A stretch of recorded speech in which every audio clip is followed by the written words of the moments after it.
All right, we're back to get into our Serpentes group. All right, so finally get to my favorite group here, looking at now the serpents, the snakes, right, which are this sort of phylogenetic link from the lizard groups. Now we progress to the snakes. So Serpentes, we will start here. And again, lots of diversity, not as much diversity as we see in the lizards, but still quite a bit of diversity for this group here. So I'm gonna just kind of go down the list as well. So we start here at this node. We have a branch of the Pythonidae, Boidae, Viperidae, Tricuspidae, Colubridae, and Elapidae. So within these groups, I'm gonna cover, some are gonna be venomous, some will not be venomous. I'll kind of highlight those. I'll highlight the species that are actually native to El Paso. We do have some of these species that are from the El Paso area. So just neat. Here we have a snake in the process of shedding, right? So you can see this is, sometimes they call it going blue. Their eyes get cloudy. They're sort of restructuring this outer epidermal layer that they will shed off, and what we call ecdysis. And then they have that new layer. And this happens because they have indeterminate growth. They're not like humans, right? Humans, you're genetically programmed to achieve a certain height. And then once you reach that adult height, you have determinate growth. You stop growing. Snakes, other reptiles as well, have indeterminate growth. They were going to grow and grow and grow until the day they die, right? So as they continue to grow, they have to replenish and sort of increase the amount of cells around their body. There's a snake coming out of its shed. And this is just a generic view of the internal anatomy of a snake. So a lot of ribs. The snake is basically all ribs. Lots of vertebrae and ribs. They have the same organs we have. It's just they are in a sort of smaller, long, cylindrical body. They have the internal modifications that allow them to do everything we do. So they have a different type of dynamic on their skull, which we'll cover. And just, again, neat species there. So we've talked about reproduction in most of the groups we've covered. So for snakes, it's common for many of the families, many of the species, to undergo this sort of ritualized male-to-male combat. So during the mating season, females start to go through the time when they're ready to mate. They release a certain pheromones, and then these males start to kind of draw into the area. So, which is usually the case. The female is the selective sex, and she gets to decide which male she wants to mate with. And typically, it's going to be the strongest. Well, how do they figure out who's the strongest, right? If you had arms, maybe you could fight. If you had legs, maybe you could kick. They have neither. So these snakes then are going to kind of have like an arm wrestling match, right? What they'll do, they'll kind of crawl up to see which is taller, which is stronger, to illustrate that they're bigger. And then they try to like use their force and strength to slam the opposing male to the ground. This is a non-lethal fight. I kind of think of it as a very civilized way of fighting.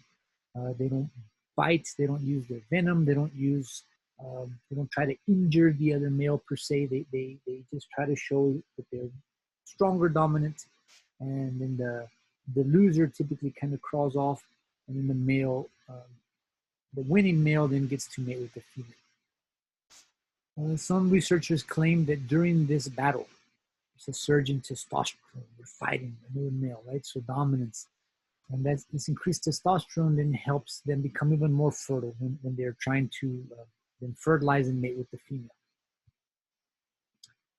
So I think this would be a sight to see. Here we have a pair of king cobras that are, can't quite tell if they're actually in that male-to-male combat or if they're actually in the reproductive embrace there. But yeah, that would be interesting to see. So anyways, if they were, the males combat, and then when they're ready to reproduce, we start to see this kind of coiling action. The male then will introduce what we call the hemipene into the female cloaca. So what the hemipene is basically a penis that is bifurcated. It's like, it's not one, it's forked, right? So it's a forked, we call hemipenes. There's all kinds of little ornamentations on them, little spikes, all this kind of stuff. But yeah, that's the structure and the purpose for this, depending on how the male positions himself on the female. One of the two hemipenes will be able to fertilize, internally fertilize the eggs for the female, depending on if she's going to be oviparous or viviparous. So there's again some hemipenes, different colors, different textures, but kind of strange, right? We don't see this in other species except for these reptiles here. Right? Okay, so all that we covered kind of pertains to some extent to all of the families that we're going to get into now as well. So starting with some of the more primitive of the snakes, we have the pythons, Pythonidae. They're very long-bodied snakes, and in nature they tend to be quite thin. In captivity, they're kept a lot as pets. They get very obese, very fat. We have green tree pythons. We have scrub pythons, reticulated pythons, Burmese pythons. They're relatively a common or well-known group of snakes, the pythons, typically egg-laying. Woma, or I should say black-headed python, so reticulated python. I don't recommend that. I don't recommend having young kids with these big snakes, but you can see a lot of the sensory pits. We're going to talk about heat pits. So these pythons have labial pits. So all these little holes enable these snakes to kind of view the world in an infrared way. Another big category of snakes, big and big, right? Some of the heaviest snakes in the world. You may know the anaconda, boa constrictor, rosy boas, these types of species, which are live birth snakes. So big, heavy bodied. And how can you get so big, heavy bodied? Well, they primarily live in water. When you live in water, there's more buoyancy. So it allows these big green anacondas to get large, very, very large females. So it's a picture in a natural habitat, swampy, marshy areas. It gives you a size reference, multiple men, one big, strong, heavy snake, big pet snake here. A diver in the snake's habitat now, right? It gives you a size reference, the male, the diver looks like a male, and then large snake here, right? So just big, big snakes. Interesting biology, interesting ecology, just a cool snake all the way around. Even cooler, right? We get into the vipers, right? Viperidae. Vipers are going to rely very heavily on venom. That the venom is designed for them to kill the prey and to digest the prey. You got teeth like this, you can't really chew prey very well. So this is very different than Gila monster venom. This venom is designed as an offensive tool. Can be used defensively as well, but it's primarily for offense, to kill and to pre-digest the prey. So it basically makes the inside of the mouse or the rabbit or the squirrel, it makes it like soup, liquefies it. Right? So in order to transfer the venom from the snake, from the venom gland of the snake to the prey, we need a specialized form of injection mechanism, right? And we're going to look at different types of dentition. Vipers utilize what we call a solenoglyphus type of tooth. Solenoglyphus fang, solenoglyphus dentition. So what this is, it's a hollow, kind of like a hypodermic needle that literally can swivel. And swivel out and swivel back in, like a switchblade knife. Yeah? They can kind of do that flexion and then back in. So because it can fold back into the top of the mouth, the fangs can be longer. And all we need now is like a little jabbing type of basically a strike, right? Which is going to be different than another type we'll get into later. So I want to just elaborate a little bit on the term. I use venom, right? Some people say, oh, these snakes are poisonous. It's not technically the right term to use, right? We say the snake is not poisonous, the snake is venomous. A poison would be like a poison frog, poison dart frog, a toad. A poison we have to ingest and put into our body, right? Or there's no injection mechanism, right?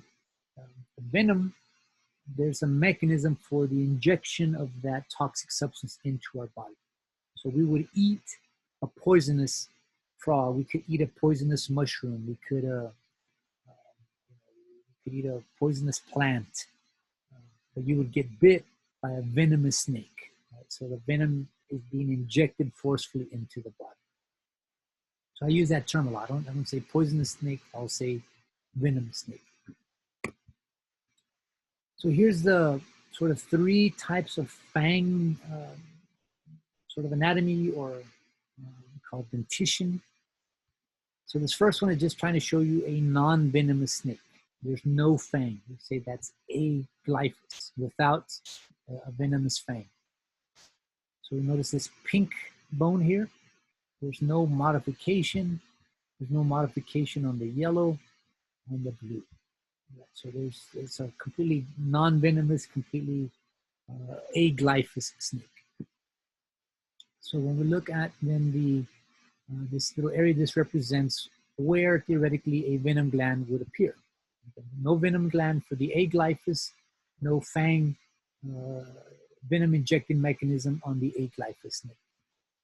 We come down here, bottom right, we look at the selenoglyphus. Selenoglyphus has the pink, so you can see this pink bone has been modified as a hinge joint.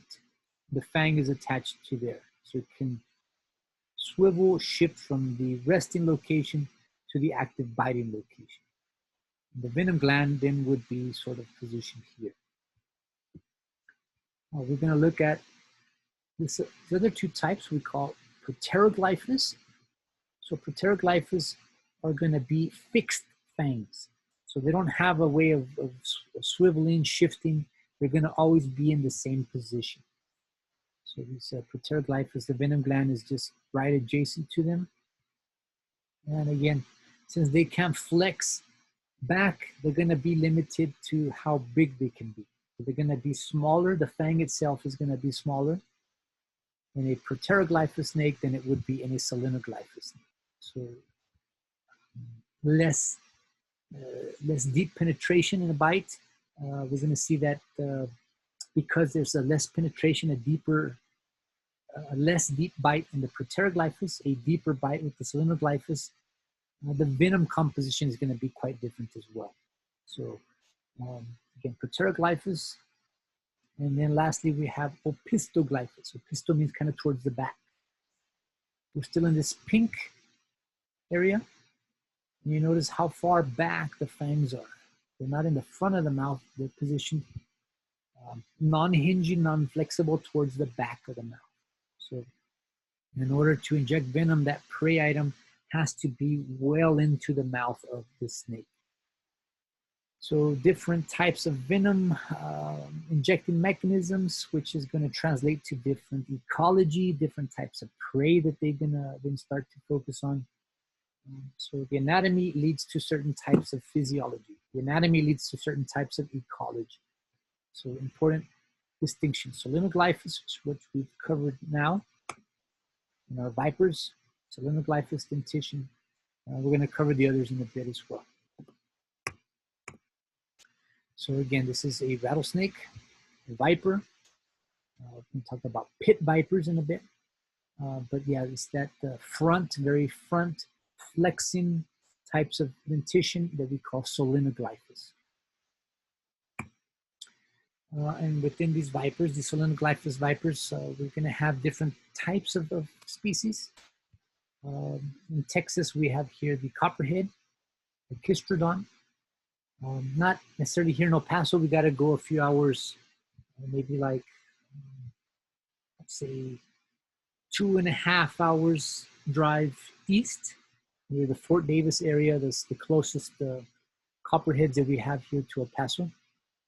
You go out to East Texas and they're very common over there. Heterodon is the genus for copperheads. Heterodon also harbors water moccasins, right? Water moccasins are cottonmouths, also part of that group. So there's a copperhead in its normal habitat of fallen leaves. Little girl just calmly watching.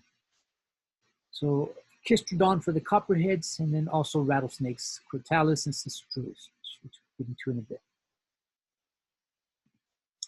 So copperhead, because they are coppery colored.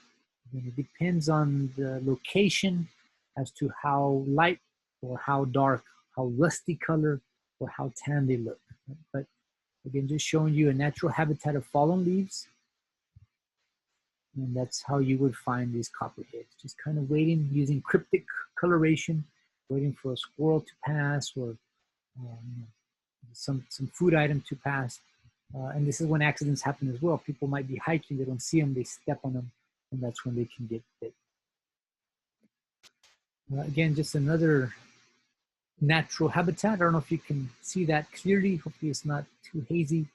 But if you can see that, study that for a moment and see if you can see that, the snake. See if you see the snake in its habitat.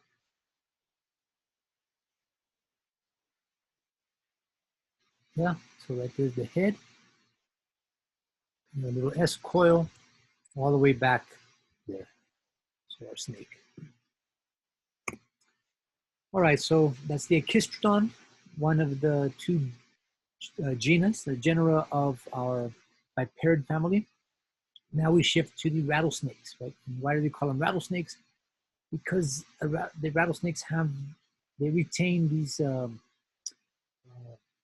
shed skin components, parts of their sheds, which make these little keratinized interlocking rattles. So as the snake sheds, it adds a new segment close to the base here. So this would be the newest, this would be the oldest. This is the actual button. So you can tell that was the first little rattle that the snake had. Now it's not true, it's not a fact that you can age a rattlesnake by the number of rattles. Each time the rattlesnake sheds its skin, it adds a new rattle, but usually it's more than once per year. And if it's a very good year, it's going to be mini sheds as it grows rapidly. If it's a very dry, very tough year, not a lot of food, it's going to grow slower. So it's not going to shed as many times. So again, it's not a correct estimate as the number of rattles, which equals to the age of the snake. So, as I mentioned, rattlesnakes are pit vipers. They utilize a heat pit, a heat sensory pit, along with the Jacobson's organ. They can literally taste the air, kind of like what sharks do with the lateral line. They can pick up chemical cues from the aquatic environment. Snakes can do that with chemicals in the air. So the Jacobson's organ, they're tasting. It's the smell of taste and smell kind of together. And then these heat pits are allowing them to sense the world in an infrared view, like what military sort of night vision goggles would do. And I have some videos that I'll upload that will kind of address that here. So, yeah, so this is just when this woman is exposed to cold and after exercising. So you can see the skin. When cold, we see a lot more blues. After exercising, we see a lot more reds. Now, if I'm a snake, a venomous snake that is trying to figure out where's the most efficient place that I can put my venom, I want to inject the venom in the most metabolically active part of the body. In this situation, you can see any bite in this area would be it's a lot of blood flow, a lot of circulation, so that would then transfer through the body very rapidly. So again, even in pitch darkness, they have pretty good vision using these heat pits, and it allows them then to to sense prey, to accurately strike, and then after the prey is bitten, then it helps them to track the prey. So neat modifications there, well beyond our technology that we had. So what I want to do now is get into just a few local species. We do have several species of venomous snakes here. I'm not going to cover every single one of them, but I'm going to cover the ones that you're most likely to encounter, right? One, the most absolutely most common snake here, most common venomous snake here in El Paso would be the Western diamondback. Very well adapted to the desert snake. They're not picky. They eat whatever they can find. They're able to avoid predators because of the venom. They're able to effectively catch prey items because of the venom. And again, they're maybe not as aggressive as what a lot of people might think. They will defend themselves, but if given the chance, they kind of mind their own business. And who knows, you may have walked past some of these snakes before and not even known it. The little girl's pointing out there's a nice diamondback. So I have two sort of symbols, two signs here. Right? So one, if the snake is venomous, I have a toxic little sign. If the snake lives in El Paso, I found this little the star on the mountain. So this is native to El Paso, and it's a venomous snake. Right? This is the Western diamondback rattlesnake, or Crotalus atrox. How would you be able to tell this is? One, if it's a rattlesnake, you know it's venomous, right? Behaviorally, they're a thick-bodied snake. Right? You'll see them. Right? They're not microscopic. They're a hefty snake, very rough body, fat. If threatened, they don't have a chance for escape. Their cryptic coloration didn't work. They will defend themselves, right? So they do kind of make this impressive rattling display and threat posture there.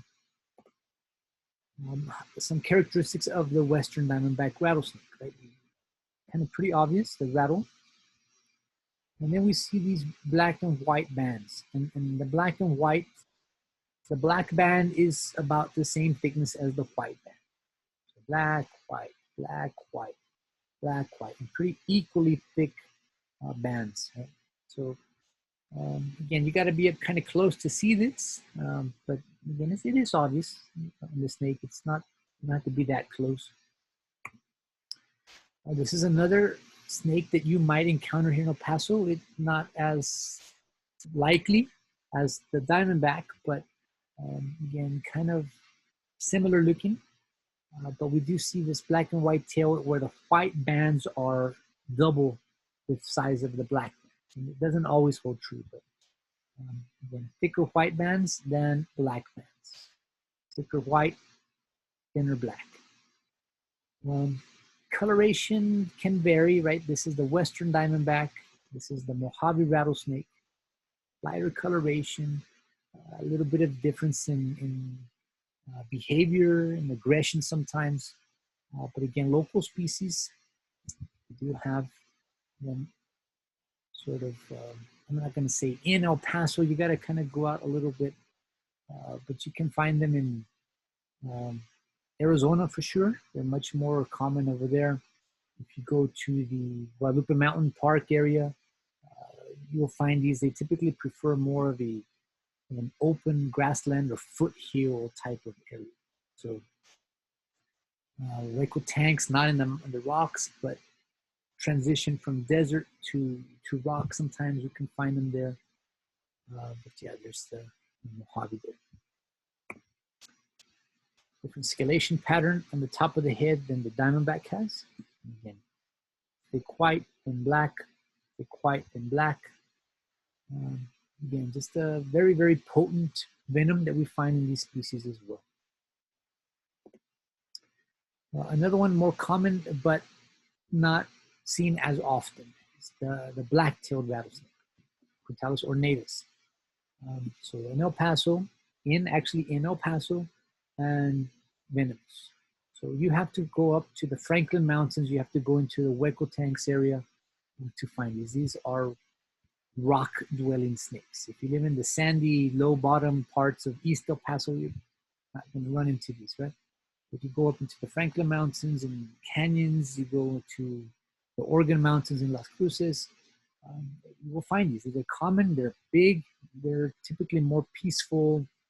I'm not going to say shy, but they're not as commonly seen as the diamondbacks. And when you do see them, they don't put up a show. They just kind of quietly just try to escape. So why do we call them black-tailed rattlesnake? Because they have a black tail. They typically have a black snout as well, right? So they don't have the blotches, the diamonds on the back. They have more of these just sort of blackish, what you want to call that, this different ornatus pattern in the back. Yeah. And again, you would find these in sort of the rocky environments. So not the grasslands, but we have to go up into rocky types of habitats for these.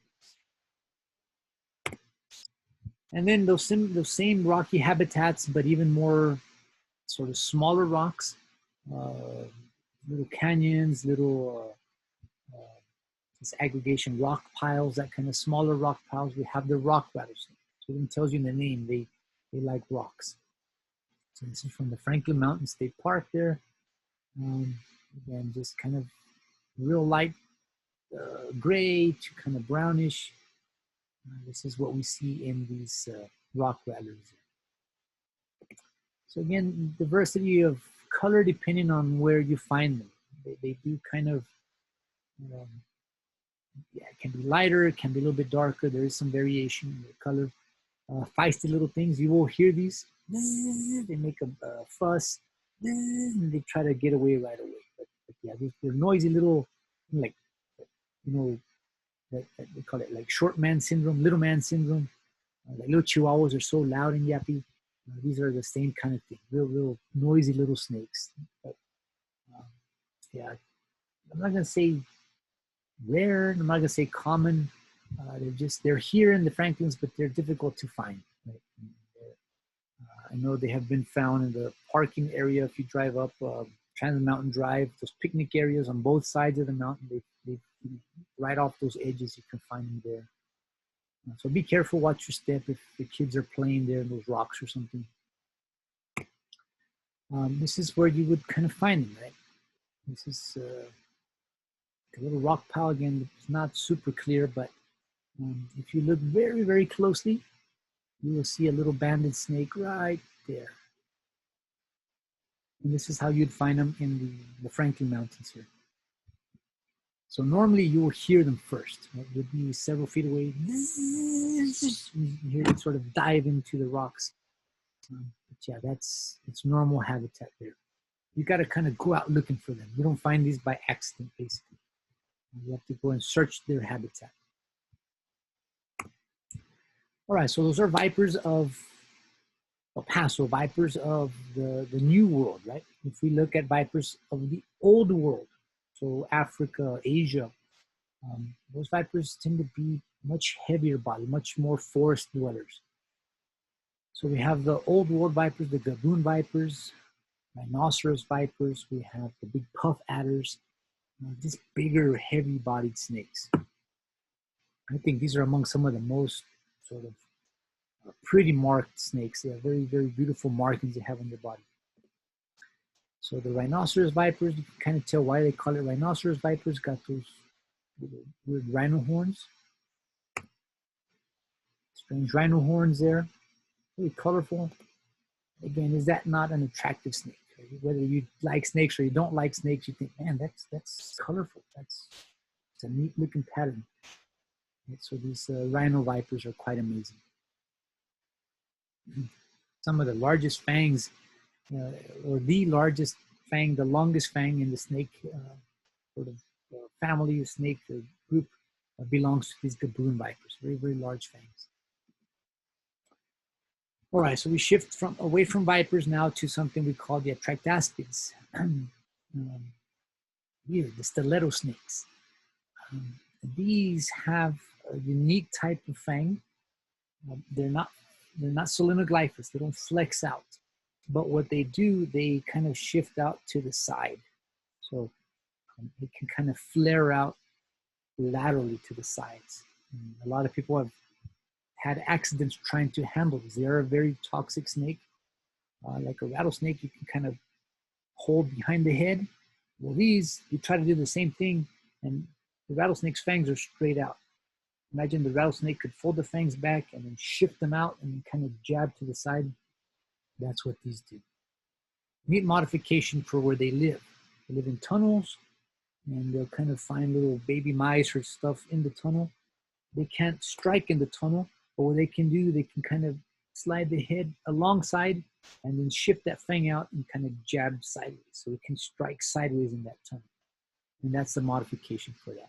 Very reduced eyes because of their, we call that fossorial, living under the ground type of existence. They don't want to get stuff in their eyes.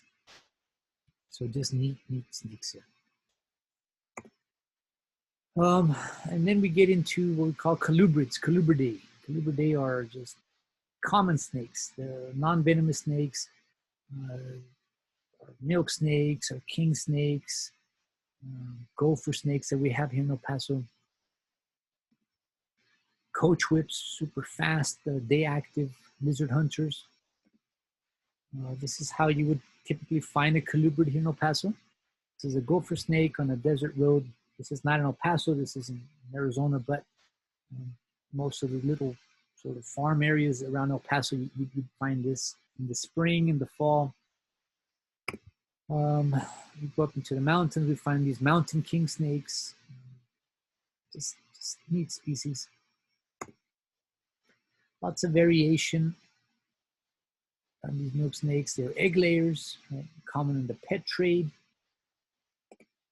And then we get into a neat group that used to be a colubrid. They shifted it out, xenodontids, and back to colubrids. No, it's a xenodontid. So I'm not going to worry about what family it's in. I'm just going to talk about how cool this snake is. Right? These are what we call the hognose snakes. Hognose snakes have a little upturned snout, like a little pig, right?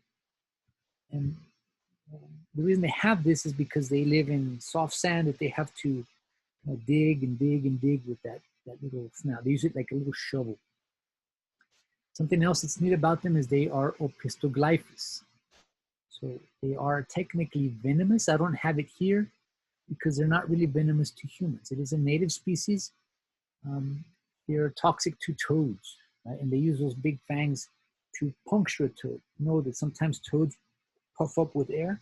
Well, the snake can then use that big opistoglyphous fang to literally puncture and pop the toads and deflate them so it can eat them. They do have venom that is effective against these toads, but again, it's not common for them to bite humans at all. Neat. They have a really neat defense mechanism. I'll post a video that shows that.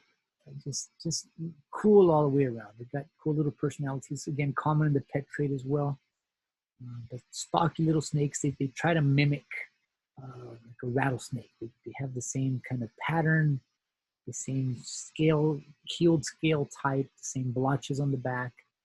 And they get killed oftentimes because they mimic rattlesnakes so well. People think they're rattlesnakes and they get killed. But, cool hognose snakes. So we're showing you the hog nose, that rostral scale, and then the opistoglyphous fangs in the back. So the back of the mouth there. It's kind of flaring out. Sometimes they pretend they're cobras. They like to flare out. This cool snake. All right, so now we get into another just neat group. We're going to call these the Elapidae. So these groups are pteroglyphous snakes. So they have the front fangs that are just fixed. They're not flexible fangs. We said they're going to have not as deep penetration. So if you're not going to be able to inject the venom deep enough, you have to make up for that. You have to compensate by having a stronger, more potent venom. Right? And that's what these do. So very strong, neurotoxic, nerve-attacking venom usually. Some of the most toxic species on the planet, sort of fall under this family here. The cobras, the mambas, coral snakes, sea snakes, taipans.